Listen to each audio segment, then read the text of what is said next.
اس کے بعد میں خوشنما بنت ساجد کو دعوت دیتا ہوں کہ وہ تشریف لا کر شان مصطفیٰ کے عنوان سے تقریر پیش فرمائے۔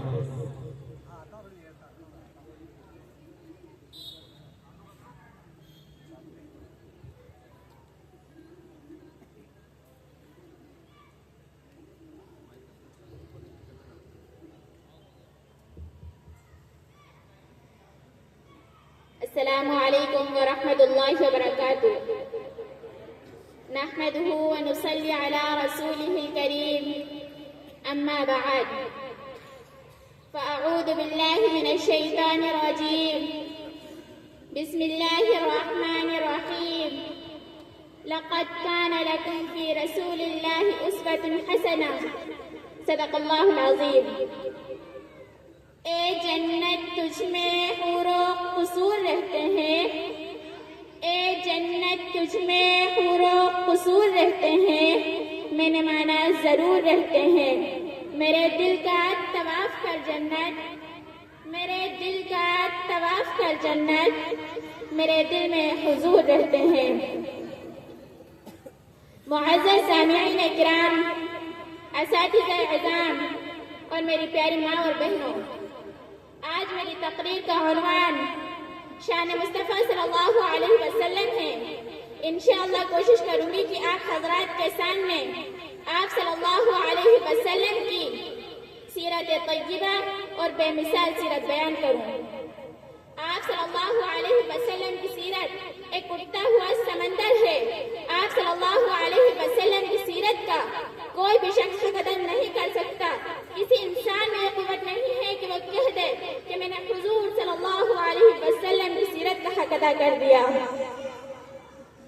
حقیقت کی خبر دینے بشیر آیا نذیر آیا، حقیقت کی خبر دینے بشیر آیا نذیر آیا، شہنشاہی نے جس کے قدم چومے وہ فقیر آیا۔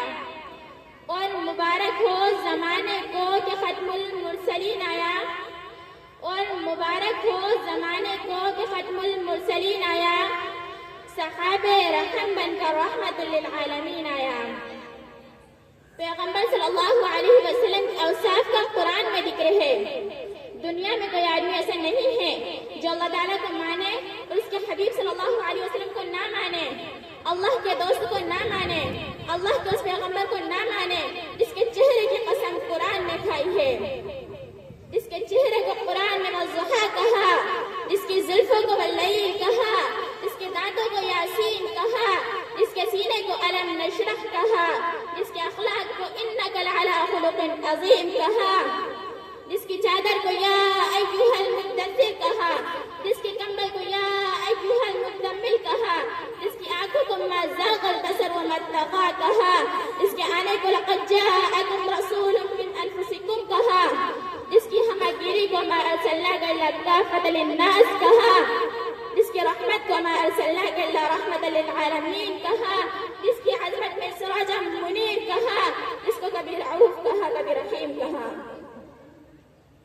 اے پیغمبر صلی اللہ علیہ وسلم، میں نے تیری ایک ایک ادا قرآن میں اتار دی، اس لیے کہ تو اتنا بلند ہے کہ تیری وجہ سے صحابی کو بلند کیا، تیری وجہ سے مدینہ شہر کو بلند کیا، تیری وجہ سے مکہ کی گلیوں کو بلند کیا، تیری وجہ سے صحابہ کرام کو اتنا بلند کیا کہ کل قیامت تک کوئی جوان، کوئی ولی، کوئی قطب ابدال آپ کے قدموں کا مقابلہ نہیں کر سکتا اور نہ ہی آپ کے قدم کو پہنچ سکتا ہے۔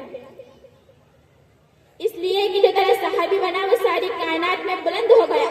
نبی ہمارا نبی، نبیوں کا نبی، اللہ تعالیٰ نے دنیا میں اور بھی انبیاء بھیجے، کوئی نبی بستی کے لیے، کوئی نبی شہر کے لیے، کوئی نبی قوم کے لیے، کوئی نبی علاقے کے لیے، کوئی نبی ملک کے لیے۔ ہمارے پیغمبر صلی اللہ علیہ وسلم کو تو دیکھو، ہمارا نبی آسمانوں کا نبی، ہمارا نبی زمینوں کا نبی، ہمارا نبی شمس و قمر کا نبی، ہمارا نبی شجر و حجر کا نبی، ساری کائنات کا نبی، عرش معلیٰ کا نبی، نبی تمام نبیوں کا نبی۔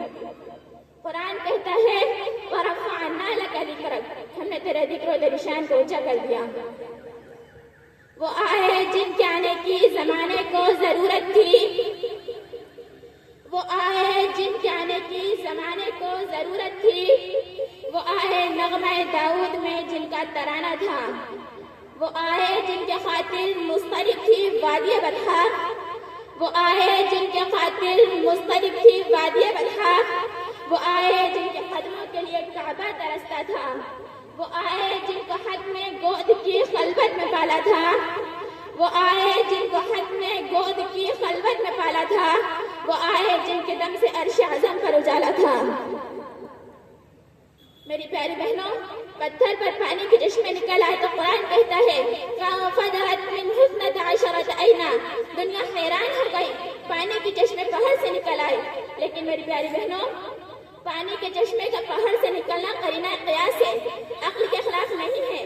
پانی کے چشمے زمین سے بھی نکلتے ہیں، پانی کے چشمے پہاڑ سے بھی نکلتے ہیں۔ پانی کے چشمے کا پہاڑ سے نکلنے میں جتنا بڑا کمال ہے، اس سے بھی بڑا کمال میرے حضور نے دنیا کو دکھا دیا۔ نبی مقام حدیبیہ کے موقع پر موجود تھے، صحابہ نے بتلایا یا رسول اللہ پانی ختم ہو گیا۔ آپ صلی اللہ علیہ وسلم نے پانی کا پیالہ منگوایا اور اپنا نبوت والا ہاتھ اس میں ڈالا تو آپ کی انگلیوں سے چشمے جاری ہو گئے۔ تو قرآن کہتا ہے وَرَفَعْنَا لَكَ ذِكْرَكَ، ہم نے تیرے ذکر و تیری شان کو اونچا کر دیا۔ تھکی ہے فکر رسام مدح باقی ہے، تھکی ہے فکر رسام مدح باقی ہے، قلب ہے آبلا پا مدح باقی ہے، ورق تمام ہوا مدح باقی ہے، ورق تمام ہوا مدح باقی ہے، تمام عمر لکھا مدح باقی ہے، وما علینا الا البلاغ۔ السلام علیکم۔ ماشاء اللہ۔